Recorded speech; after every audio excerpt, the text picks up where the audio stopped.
अजय विश्नोई के बाद पूर्व मंत्री हरिशंकर खटीक ने भी मंत्रियों को जिले के प्रभार देने की मांग की है। बीजेपी कार्यकर्ताओं का सहारा लेते हुए उन्होंने कहा है कि कार्यकर्ताओं की मांग है कि जल्द मंत्रियों को उनके प्रभार वाले जिले में तैनात किया जाए ताकि समस्याओं का निदान हो सके। और उनके मुताबिक कार्यकर्ता पूछते हैं कि उन्हें प्रभारी मंत्री कौन बनेगा, जिस पर जवाब देता हूं कि जल्द सीएम फैसला लेंगे। हरिशंकर खटीक के बयान के बाद कांग्रेस हमलावर हो गई है और कांग्रेस ने कहा है कि कामकाज न होने से बीजेपी कार्यकर्ताओं में असंतोष है। प्रदेश सरकार ठेके पर चल रही है और कांग्रेस ने कहा कि ऐसा लग रहा है सिंधिया को का जो इलाका है वो लीज पर दिया गया है। लगातार आत्मनिर्भर मध्य प्रदेश को लेकर कार्य चल रहा है और उसके ऊपर अलग अलग विभाग के मंत्री अपने अपने विभाग की पूरे आगामी 3 साल की कार्य योजना बनाकर प्रस्तुत करने में व्यस्त है। और आने वाले समय में शीघ्र ही आपको जिले में भी प्रभारी मंत्री दिखेंगे। जिले में प्रभारी मंत्री नहीं होने से किसी प्रकार का कोई काम प्रभावित हो रहा है ऐसा प्रथम दृष्टया कहीं देखने में नहीं आ रहा। ये तबादले की चिंता तो कांग्रेस को इसलिए है कि कांग्रेस की जब सरकार बनी थी तो 18 महीने तक सिर्फ इन्होंने तबादला उद्योग ही चलाया है। देखिए, मध्य प्रदेश में जिस तरह की सरकार चल रही है ये ऐसा लग रहा है जैसे ठेके पे सरकार चल रही हो। सिंधिया जी को एक इलाका लीज पे दे दिया गया हो। इसका परिणाम मध्य प्रदेश की जनता को भुगतना पड़ रहा है। अधिकांश जिलों से मंत्री नहीं है और प्रभारी मंत्री ना बनने से योजना समिति नहीं बन पा रही है। काल जिलों के प्रभारी मंत्रियों की नियुक्ति करें, जिला योजना समिति का गठन करें ताकि जिले के अंदर जो कार्य होते हैं वो तत्काल प्रारंभ हो सकें। उधर भोपाल से इस बीच अहम खबर, नगरीय निकाय चुनाव में युवा चेहरों को उतारने की तैयारी में बीजेपी और मंडल अध्यक्ष के चयन के फॉर्मूले के आधार पर दिया जा सकता है टिकट। बीजेपी ने मंडल अध्यक्षों के लिए आयु सीमा 35 से 40 साल के बीच तय की। प्रदेश महामंत्रियों को सौंपी गई प्रत्याशियों के चयन की जिम्मेदारी और इंदौर में पार्टी पदाधिकारियों की बैठक में रणनीति पर हो सकती है चर्चा। निकाय चुनाव में बीजेपी की तैयारियों पर कांग्रेस ने कटाक्ष किया है। कांग्रेस का कहना है कि निकाय चुनाव के लिए उसकी तैयारियों को देखकर बीजेपी घबरा गई है। कांग्रेस ने निकाय चुनाव में युवाओं को टिकट देने का ऐलान किया था और अब बीजेपी उसकी नकल कर रही है। उसमें हमने निर्देश भी दिए हैं कि आप पार्षद जो रहता है उसकी आयु निश्चित रूप से, जो हमारा नौजवान साथी वार्डों में काम करता है, कांग्रेस पार्टी का झंडा उठाता है, बूथ पे कांग्रेस की लड़ाई लड़ता है, उसको अवसर मिलना चाहिए और पार्षद का चुनाव लड़ने का। तो ये सभी का एक मत हमारी पार्टी में भी है कि नौजवानों को ज्यादा से ज्यादा अवसर मिले। आगामी निकाय चुनाव में युवाओं पर दांव लगाने को लेकर बीजेपी का कहना है कि हम भविष्य की बीजेपी गढ़ने का काम कर रहे हैं जो युवा समाज में अपनी पकड़ रखता है, साफ छवि का है, पार्टी के लिए काम करता है, बीजेपी उसे मौका देगी। जहां तक आपका मूल प्रश्न है नगर निकाय चुनाव के संदर्भ में, निश्चित रूप से भारतीय जनता पार्टी नवाचार में विश्वास करती है, नव प्रयोग में विश्वास करती है। और इस समय चूंकि हम लोग भविष्य की भाजपा गढ़ने के काल में चल रहे हैं तो निश्चित रूप से इस बार भरपूर अवसर दिया जाएगा नए चेहरों को, क्षमतावान चेहरों को, जो संगठन के प्रति निष्ठा रखते हैं, संगठन के प्रति जिनकी प्रतिबद्धता है। मध्य प्रदेश में शराब ऑनलाइन बेचने की तैयारी की जा रही है और सीएम शिवराज सिंह चौहान से चर्चा के बाद इस संबंध में फैसला लिया जाएगा। दरअसल प्रदेश में आबकारी नीति 2021-22 के लिए मसौदा तैयार किया जा रहा है और खबर है कि अधिकारियों ने आय बढ़ाने के लिए शराब को ऑनलाइन बेचने का प्रस्ताव दिया है। साथ ही लाइसेंस फीस भी बढ़ाई जा सकती है। इसके अलावा अवैध शराब पर रोक लगाने के लिए स्थानीय लोगों का ठेकेदारी में हिस्सा बढ़ाने और छोटे समूहों को ठेका देने की तैयारी की जा रही है। इनमें से एक समूह में 3 से 4 दुकानें ही होंगी। जानकारी के मुताबिक प्रस्ताव में एमआरपी से ज्यादा पर शराब की बिक्री की रोकथाम के लिए बिल जरूरी किया जा सकता है। जानकारी के मुताबिक प्रस्ताव फिलहाल आबकारी मंत्री के पास है और जिस पर सीएम से चर्चा के बाद अंतिम फैसला लिया जाएगा। आपको बता दें कि नई शराब नीति को फरवरी में ही अंतिम रूप से मंजूर किया जाना है और मार्च में नीलामी शुरू होगी। अवैध शराब पर रोकथाम के लिए गृह विभाग के अपर मुख्य सचिव राजेश राजौरा की अध्यक्षता में कमेटी बनी थी। सूत्रों का दावा है कि कमेटी के ज्यादातर सुझावों पर सहमति बन गई है। इस मामले में वित्त मंत्री जगदीश देवड़ा का कहना है कि प्रदेश में शराब की ऑनलाइन बिक्री पर कोई फैसला फिलहाल नहीं किया गया है और इस पर अभी विचार किया जा रहा है। सर की जो शराब की दुकानें हैं वो ऑनलाइन भी हो जाएं, शराब ऑनलाइन के सर ऐसा कोई प्रस्ताव बना है? अभी कोई अंतिम फैसला नहीं हुआ है। आबकारी नीति पर विचार विमर्श चल रहा है, मंथन चल रहा है। अंतिम फैसला होगा तो आप लोगों के सामने पूरी बात बताई जाएगी। मध्य प्रदेश में ऑनलाइन शराब की बिक्री पर पूर्व मुख्यमंत्री कमलनाथ ने ट्वीट कर तंज कसा है। कमलनाथ ने ट्वीट कर लिखा कि एक तरफ तो बातें कभी शराबबंदी की, कभी शराब की दुकानों को कम करने की, कभी शराब के खात्मे की, लेकिन दूसरी तरफ काम निरंतर शराब के व्यवसाय को बढ़ाने का। कभी शराब की दुकानें बढ़ाने का प्रस्ताव और अब होम डिलीवरी की तैयारी। कमलनाथ ने आगे लिखा कि मैं तो शुरू से ही कहता हूं कि शिवराज सरकार में लोगों को घर घर राशन भले ही ना मिले, लेकिन शराब जरूर मिलती है। शराब प्रेमी शिवराज सरकार में कोरोना महामारी में भी भले ही धार्मिक स्थल बंद रहे हो, व्यापार व्यवसाय बंद रहा हो, शादी के आयोजन नहीं हुए हो, कर्फ्यू लगा रहा हो, लेकिन शराब की दुकानें देर रात तक निर्बाध रूप से चलती रही। प्रदेश सरकार की नई शराब नीति को लेकर विपक्ष हमलावर है और पूर्व मंत्री लाखन सिंह यादव ने कहा है कि बीजेपी का सिर्फ एक ही टारगेट है, फंड इसके बदले चाहे बच्चों और बुजुर्गों पर कोई भी असर पड़े। कांग्रेस विधायक सुरेश राजे ने कहा कि बीजेपी राम राज्य लाने की बात करती है, लेकिन अब घरों तक शराब पहुंचाने की तैयारी है, इससे निंदनीय कुछ नहीं है। मैं इस नीति के खिलाफ हूं और मुझे लगता है कि भारतीय जनता पार्टी और शिवराज सिंह जी को इस पॉलिसी को वापस लेना चाहिए। ये पॉलिसी से पूरा प्रदेश का हमारा आम आवाम इससे बर्बाद होगा। वैसे ही तो शराब की वजह से तमाम सारे मुरैना में जो बड़ी घटना आपको देखने मिली, 27-28 ऐसे परिवार हैं जिनका आशियाना उजड़ गया, कोई उनका देखने वाला नहीं है। तो मुझे लगता है ये नीति पूरी तरह हमारे प्रदेश के लोगों के लिए खतरनाक साबित होगी। आज ये ऑनलाइन शराब भेज रही है, कल जाने क्या क्या ऑनलाइन भेजने की तैयारी करेगी। मैं तो कहता हूँ भगवान इस सरकार को सद्बुद्धि दे और इन पे तरस खाए, इन किसान बंधुओं पे जिनको भगवान कहती है, इनकी तमाम समस्याएं इन पे ध्यान दे, ये शराब और इनको छोड़े। सागर में सीएम शिवराज सिंह चौहान ने 500 करोड़ के विकास कार्यों का लोकार्पण और शिलान्यास किया। मुख्यमंत्री किसान कल्याण योजना के तहत 20 लाख किसानों के खाते में 400 करोड़ रुपए ट्रांसफर किए और सीएम ने दूसरे जिलों से वर्चुअली जुड़े किसानों से भी बातचीत की और अन्य योजनाओं के हितग्राहियों को राशि का वितरण किया। सीएम शिवराज ने अपने संबोधन में कहा कि 3 साल में एमपी को समृद्ध और विकसित प्रदेश बनाकर खड़ा करेंगे। हर गांव में पाइपलाइन बिछाकर टोटी वाले नल से पानी का शुद्ध पहुंचने का सिलसिला जारी रहेगा। पीएम मोदी की तारीफ करते हुए कहा कि रेवेन्यू के मामले में हमने क्रांति की है, कृषि कानूनों से किसानों की आय बढ़ेगी। प्रदेश इन कानूनों को लेकर पीएम के साथ खड़ा है और सीएम के मुताबिक जमीनों का सीमांकन हाईटेक होगा। पटवारी अगर हल्के पर 2 दिन नहीं बैठेगा तो कलेक्टर पर कार्रवाई होगी। स्वयं सहायता समूहों की महिलाओं के बनाए सामान की ब्रांडिंग होगी। उन्होंने कहा कि प्रदेश में अब तक रेप के मामले में 37 दरिंदों को फांसी की सजा सुनाई गई है। 7,000 बेटियां प्रदेश से लापता थीं और जिनमें 4,000 को वापस लाया गया है। कमलनाथ पर हमला बोलते हुए उन्होंने कहा कि कमलनाथ गरीबों का पैसा खा गए। मैंने कहा था कि आप जिता दो, हम जैसे का तैसा कर देंगे। आपने भी वादा निभाया और हमने भी वादा। सामान्य मृत्यु पर 2 लाख देते थे, वो 2 लाख बंद कर दिए, हमने फिर प्रारंभ कर दिए। अरे और तो और अंतिम संस्कार के लिए, कफन के और चिता के इंतजाम के लिए 5,000 हम देते थे। कमलनाथ जी तुमने तो कफन के भी 5,000 छीन लिए थे, कफन के भी 5,000 छीन लिए थे। मेरी बहनों, संबल में यह तय किया था कि बहन अगर बेटा बेटी को जन्म देगी तो जन्म देने के पहले 4,000 और जन्म देने के बाद 12,000 लड्डू खाने के लिए फिर से दिए जाएंगे। कुल 16,000 रुपया कांग्रेस के लोगों ने तो गरीब बहन के मुंह से लड़ुआ तक छीन लिए, 16,000 बंद कर दिए। सागर में सीएम शिवराज के साथ उनके मंत्री और कई जनप्रतिनिधि एक हितग्राही के घर पहुंचे और भोजन किया। सीएम के साथ मंत्री गोपाल भार्गव, भूपेंद्र सिंह और गोविंद सिंह राजपूत मौजूद रहे। इससे पहले सीएम शिवराज ने 27 जनवरी को देवास में और 26 जनवरी को सतना में हितग्राही के घर भोजन किया था।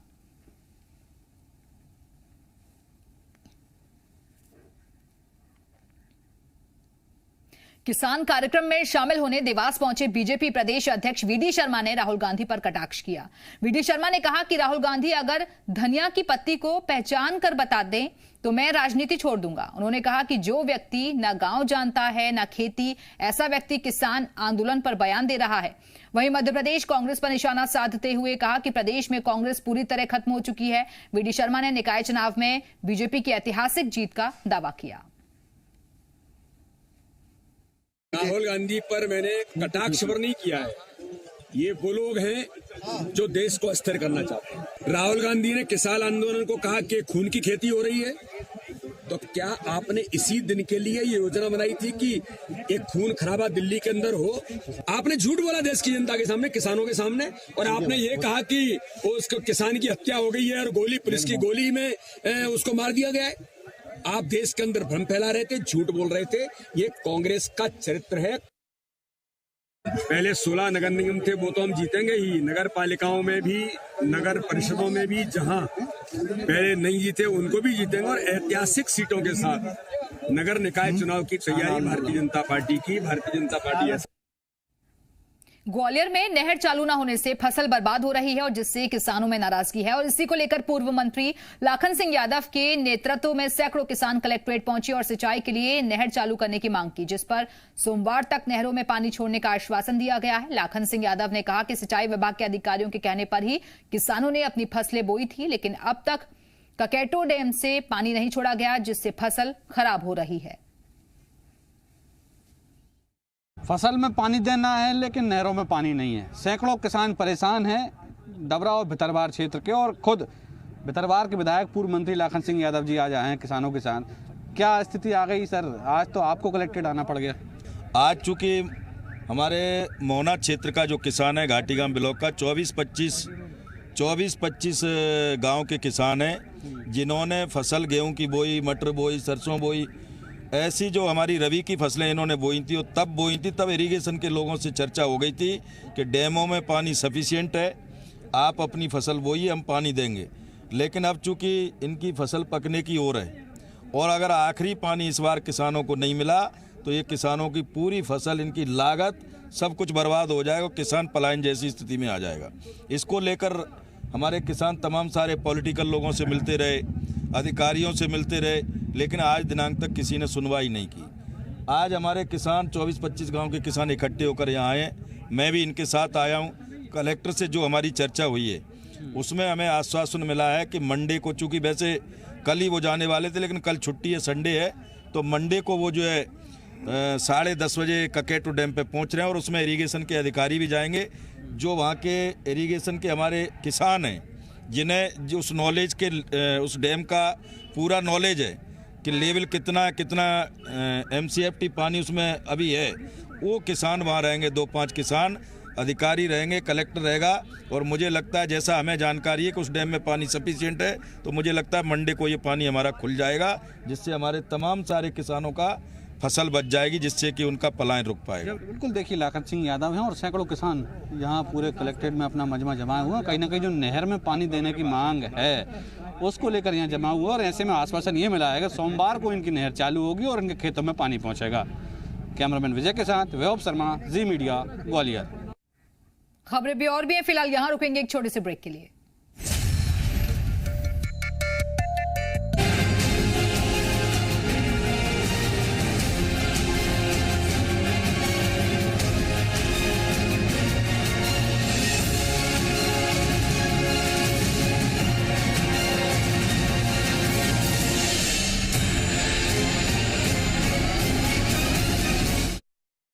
जी मध्य प्रदेश छत्तीसगढ़ अन्य 70 चैनलों के साथ न्यूज ब्रॉडकास्टर्स एसोसिएशन का सक्रिय सदस्य है।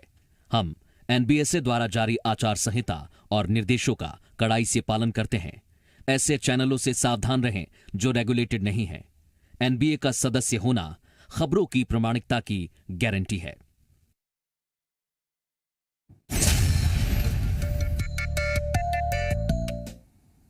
ब्रेक के बाद एक बार फिर से आप सभी का स्वागत है। इंदौर में आयोजित होने वाली बीजेपी की 2 दिवसीय पदाधिकारी बैठक में हिस्सा लेने के लिए बीजेपी अनुसूचित जाति मोर्चा के राष्ट्रीय अध्यक्ष लाल सिंह इंदौर पहुंचे, और जहां उन्होंने कार्यकर्ताओं से मुलाकात की और 2 दिनों की इस बैठक और निकाय चुनाव के लिए पार्टी की तैयारियों समेत तमाम मुद्दों पर उनसे बातचीत की हमारे सहयोगी शैलेंद्र सिंह ने। आज से इंदौर में 2 दिवसीय प्रदेश पदाधिकारियों की बैठक शुरू हो रही है। उस बैठक में शामिल होने के लिए अनुसूचित जाति मोर्चा के जो राष्ट्रीय अध्यक्ष है लाल सिंह आर्य जी इंदौर पहुंचे, वो हमारे साथ मौजूद हैं। सर, किस तरह की बैठक है और क्या कुछ मुद्दे होंगे जिनको लेकर चर्चा की जानी है? भारतीय जनता पार्टी में सामूहिक निर्णय की एक पद्धति है, एक प्रक्रिया है और इसलिए एक नवीन पदाधिकारियों की अभी घोषणा हुई है, उनके बीच में परिचय भी होगा। आगामी जो चुनाव है, आगामी संगठन विस्तार है, आगामी आने वाले समय महापुरुषों की जयंतियां हैं, इस प्रकार के बहुत सारे कार्यक्रम होते हैं। उनके संबंध में कहीं ना कहीं मंथन और विचार होता है। इस बैठक में प्रदेश पदाधिकारियों के साथ साथ प्रभारी भी कहीं ना कहीं रहने वाले हैं, तो स्वाभाविक है बैठक के निमित्त ही हम लोग आए। तरीके से एक वीडियो वायरल होता है, कुछ बुजुर्गों को छिपरा किनारे छोड़ने ले जाया जाता है, बाद में 2 कर्मचारियों को बर्खास्त कर दिया जाता है, लेकिन कहीं ना कहीं अमानवीय व्यवहार जो है वो बुजुर्गों के संग किया गया है। इंदौर स्वच्छता में नंबर 1 है, लेकिन कहीं ना कहीं उसकी साख पर बट्टा लगाने का प्रयास किया गया अधिकारियों के द्वारा।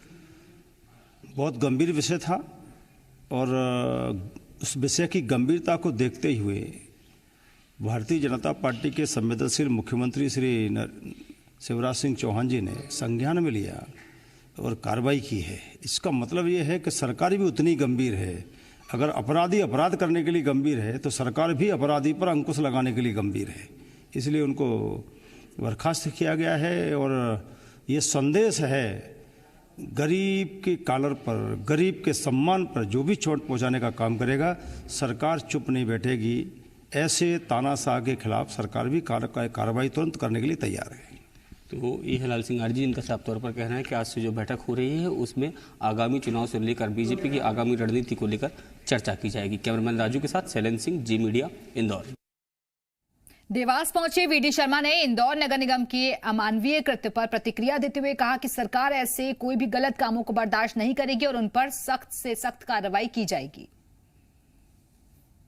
ऐसे लोग जहां पर ऐसी कोई बात हुई है, सरकार ने तत्काल उस पर एक्शन किया है। सरकार का ये काम है, सरकार ने उसको किया। और ऐसी कहीं अगर गड़बड़ी कुछ है तो उसको सरकार बहुत गंभीरता के साथ, प्रशासन उस पर कार्रवाई भी करेगा और व्यवस्था को भी ठीक करेगा।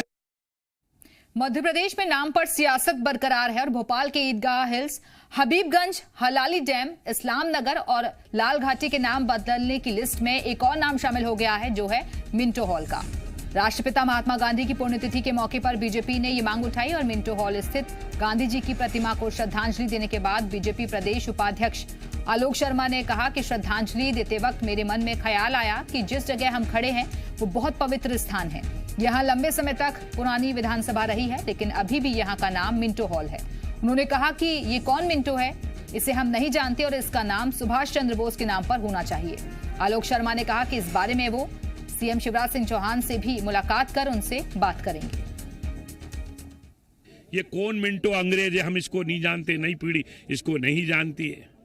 हम चाहते हैं कि मिंटो हॉल का नाम बदलकर इस देश के महान स्वतंत्रता संग्राम सेनानी सुभाष चंद्र बोस के नाम के ऊपर होना चाहिए। मुख्यमंत्री शिवराज सिंह चौहान जी से मिलूंगा और उनसे निवेदन करूंगा कि इस मिंटो सभागृह का, मिंटो हॉल का नाम बदलकर देश के महान क्रांतिकारी सुभाष चंद्र बोस के नाम पे इसका नाम करना चाहिए।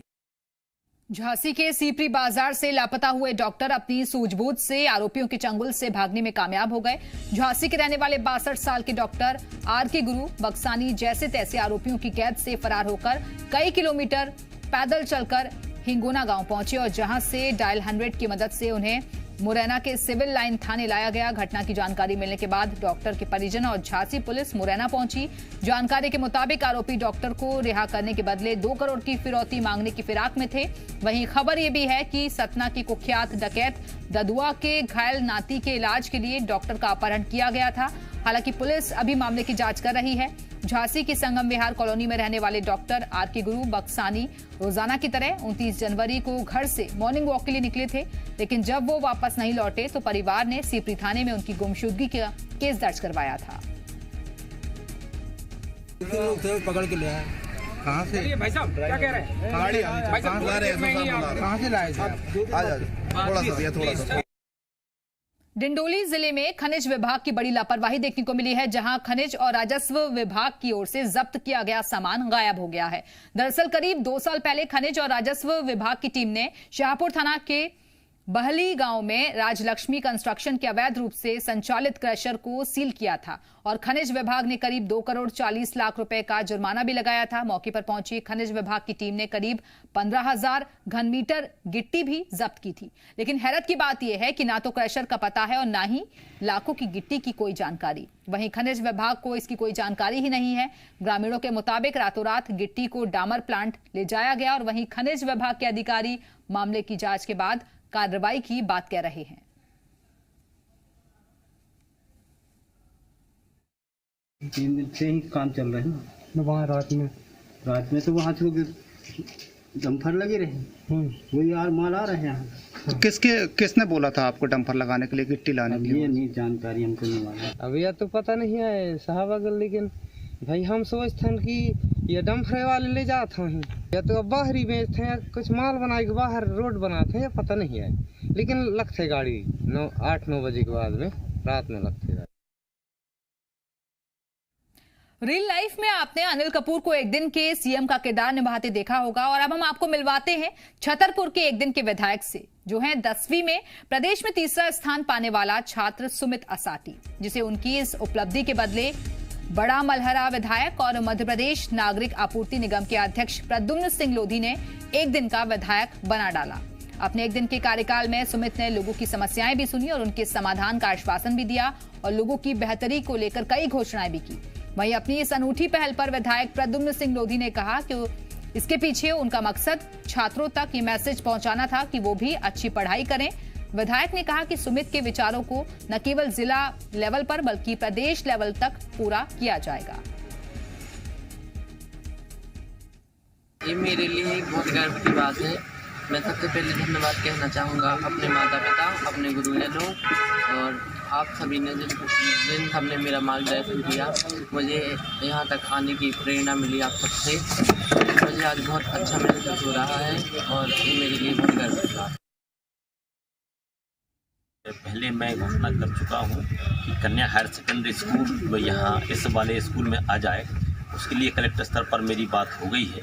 आने वाले अगले शिक्षा के सत्र में बालिकाओं का स्कूल यहाँ हो जाएगा। मध्य प्रदेश बोर्ड की 10वीं और 12वीं की परीक्षाओं का टाइम टेबल आ चुका है और 30 अप्रैल से 15 मई के बीच ये परीक्षाएं आयोजित की जाएंगी। 30 अप्रैल से 15 मई के बीच 10वीं की परीक्षाएं होंगी, वहीं 1 मई से 18 मई के बीच 12वीं की परीक्षाएं आयोजित की जाएंगी। परीक्षा का वक्त सुबह 8 बजे से 11 बजे तक तय किया गया है।